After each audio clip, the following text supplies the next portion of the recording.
दिनों बाद हिंदू बरादरी का एक बहुत बड़ा त्योहार दुर्गा पूजा आने वाली है।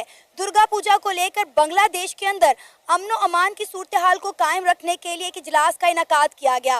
उस इजलास के अंदर बांग्लादेश की जो अबूरी हुकूमत है उन्होंने हिंदू बरादरी पर जोर डाला है कि दुर्गा पूजा के दरमियान अगर अजान होती है या नमाज होती है तो दुर्गा पूजा को रोक दिया जाए। इस वक्त अगर देखा जाए तो उनको सबसे ज्यादा एतराज जो है वो हाफिज सईद और इस तरह के दूसरे लोगों के उनके एतराजात हैं। वो अक्सर वो कहते हैं आप सबसे एक तो उनको देखें, आपने कहा हमने उन्हें सजा दे दी, हमने उनको घर में नजरबंद कर दिया, लेकिन उसकी कई वीडियोस मौजूद हैं कि वो लोगों के साथ घूम रहे हैं, वो अंडर पुलिस प्रोटेक्शन है, अदर किसी यूनिफॉर्म एजेंसी उनको प्रोटेक्शन दे रही है, वो सरेआम घूम रहे हैं, जलसों में तकरीरें कर रहे हैं, तो जाहिर उनको तकलीफ कि जो ब्रिटेन में जो 52% मुसलमानों की आबादी है वो बांग्लादेशी और पाकिस्तानियों की, 35% जो मुसलमानों की आबादी है ब्रिटेन में वो पाकिस्तानी है। उसके अंदर ब्रैडफोर्ड है, मैनचेस्टर है, ईस्ट लंदन में बंगाली भी बहुत ज्यादा है। अब वहां पे जाके देखते हैं कि बेड़े गर्क हुए में। सारे मुसलमान हिंदुस्तान में भी रहते हैं, वो भी वहाँ पे ईद शबरात सेलिब्रेट करते हैं। इस तरह तो फिर उन्हें भी पाबंदी लगा देनी चाहिए कि हमारे मजहब में कोई भी मुसलमान अपना कोई भी त्यौहार सेलिब्रेट नहीं कर सकता। आपको पता ना चाहिए। 2 Pakistani men, political leader and religious leader of Pakistan, on threats against Netherlands lawmaker Geert Wilders। और जिन 2 पाकिस्तानी आदमियों को कन्विक्ट किया है डच कोर्ट ने, एक हैं अशरफ जलाली और दूसरे हैं खादिम हुसैन रिजवी के बेटे साद रिजवी। बांग्लादेश में नई अबूरी हुकूमत आई है और इन्होंने हिंदू बरादरी को जो दबाने की कोशिश की जा रही है। हमने देखा जब शेख हसीना वाजिद का तख्ता पलटा तो वहाँ पे हिंदू माइनॉरिटी को निशान। जय हिंद दोस्तों, हिंदुस्तान वाला में स्वागत है। दोस्तों आपको बता दें कि बांग्लादेश में जो है तख्ता पलट के बाद हिंदुओं पर किस तरीके से अत्याचार किया गया था, उनके घर द्वार तोड़ दिया गया था। अब उसी तरह से जो है बांग्लादेश में फिर जो है हिंदुओं को टारगेट किया जा रहा है। दोस्तों आपको बता दोस्तों कि बांग्लादेश के अंदर अब मालूम होगा कि हिंदू में जो है भारत में नहीं बल्कि जहाँ जहाँ हिंदू लोग हैं नवरात्र शुरू होने वाला है दोस्तों। और नवरात्र में ही वहाँ पर जो है नवरात्र पे जो है बैन लगाने की बात हो रही है दोस्तों। हिंदू माइनॉरिटीज को जो है नवरात्र जो है नहीं मनाना दिया जा रहा है। वहाँ पे बांग्लादेश की सरकार जो है वहाँ पे जो है नवरात्र मनाने पे रोक लगा रही है। बोल रहे कि उस बीच अगर अजान होगा तो नवरात्र बंद हो जाएगा। इस तरह की जो है बयानबाजी करते नजर आ रहे हैं बांग्लादेश के अंदर।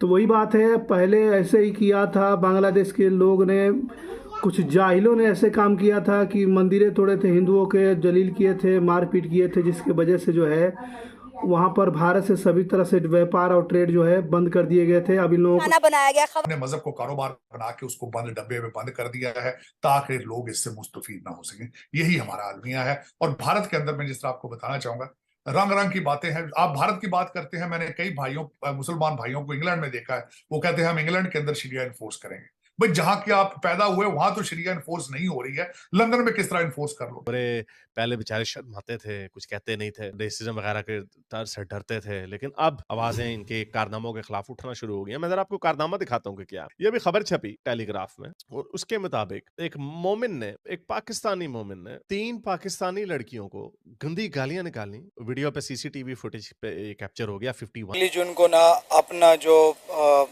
इंडिपेंडेंस है वो हासिल है, हिंदू को अलग हासिल है, इस्लाम को अलग हासिल है, क्रिश्चियनिटी को अलग इंडिपेंडेंसी जो है वो हासिल है। तो ये इस्लाम जो मजहब है, मतलब जो हमारे जो उलमा किराम है या जो इस्लाम के पैरोकार है, जो दावा करते हैं कि हम इस्लाम के पैरोकार है, ये इन लोगों का गलत इक़दाम है। क्योंकि इनकी वजह से अगर हम हिंदू पे जोर दे देंगे तो जो इस्लामोफोबिया का कंसेप्ट है वेस्ट में जो शुरू है वो इससे और खान साहब की फिर 2 चीजें ब्लंडर खान साहब ने किए। एक तो उसामा बिन लादेन को उन्होंने शहीद कहा, फिर उसके बाद उन्होंने असेंबली के अंदर खड़े होकर कह दिया कि जो अफगानिस्तान तालिबान ने जो है वो शैकल्स अमेरिका की गुलामी से जान छुड़ा ली। गुजरे हैं तो ये सब कुछ होने के बाद भी कश्मीर का मसला सॉर्ट आउट करने की कोशिश नहीं कर रहे। इंडिया के साथ ट्रेड बंद की हुई है। अगर इंडिया के साथ आज ट्रेड शुरू कर दें, जो आटा हम 200 रुपए केजी खाते हैं वही हमें तकरीबन 30, 35, 50 रुपए केजी मिले, और जो गाड़ियां यहाँ पर हम 25 लाख 30 लाख की लेते हैं वही गाड़ी 5-6 लाख रुपए की मिले। ये सारी चीजें अवाम को बताएं तो क्या अवाम नफरत करेगी इंडिया से? क्या लगता है, क्या ये कश्मीर का मसला हल नहीं हो जाएगा इन सारी चीजों को? देखें जी, मैं गुजारिश करता हूँ ये बात आपने बड़ी खूबसूरत की है कि ये बाहमी ताल्लुकात हमारे ठीक होने चाहिए जी और बिलखसूस हमसायों के साथ बहुत अच्छे ताल्लुकात होने बिल्कुल चाहिए। सही। हमारी सरहदें जिस ममालिक के साथ लग रही हैं सवाए चाइना के, बाकी हमारी तमाम तर सरहदें गैर महफूज हैं। गैर महफूज हम बिल्कुल कभी भी सुख का सांस नहीं ले नहीं रहे। ले रहे। ना इंडिया की तरफ से हमें कुछ आसानी मिलती है, ना ईरान की तरफ से कुछ मिलता है, ना जो अफगानिस्तान की तरफ से आए रोज़ हमें जो है ना वो परेशान किया जाता है, जबकि वो हमारे दूसरे बरादर इस्लामी मुल्क हैं। लेकिन बदकिस्मती हमारी यही है कि हमारी पॉलिसीज़ कोई नहीं है। हमारी जो खारजा पॉलिसी है उस पर कोई बात ही नहीं होती। सही बात। अगर क़यादतें मुखलस हो जाएं और हुकूमतों को इस्तेहकाम मिले, क्योंकि हुकूमतें ठहरती नहीं हैं, वो किसी के साथ कोई डट कर बात कर ही नहीं सकते, तो अगर करने की टाइम आता है तो हुकूमत चेंज हो जाती है। तो इसलिए ज़रूरी यही है कि हम पहले अपने घर को ठीक करें, तो फिर हमारे हमसाए भी हमारे साथ अच्छा सलूक करेंगे। तो आज ज़रूरत इस अमर की है कि हमें अपनी गलती का एतराफ़ कर लेना चाहिए कि क्यों नहीं हमारी उन लोगों के साथ बन रही। बनाने के लिए कुछ शराइत हमारी माननी पड़ेंगी, कुछ उनकी मान ले, कुछ मान कर जो है इस अवाम का और गरीब आवाम का भला ज़रूर सोचें और इसके मतलब जो है वो बात ज़रूर करनी चाहिए। और हम तो सर देखा जाए आपको मालूम हो किस तरीके से बांग्लादेश की हालात हो चुकी है। भारत से दुश्मनी करके बांग्लादेश पूरी तरह से कंगाली छाया हुआ है, कंगाल बन गया है दोस्तों।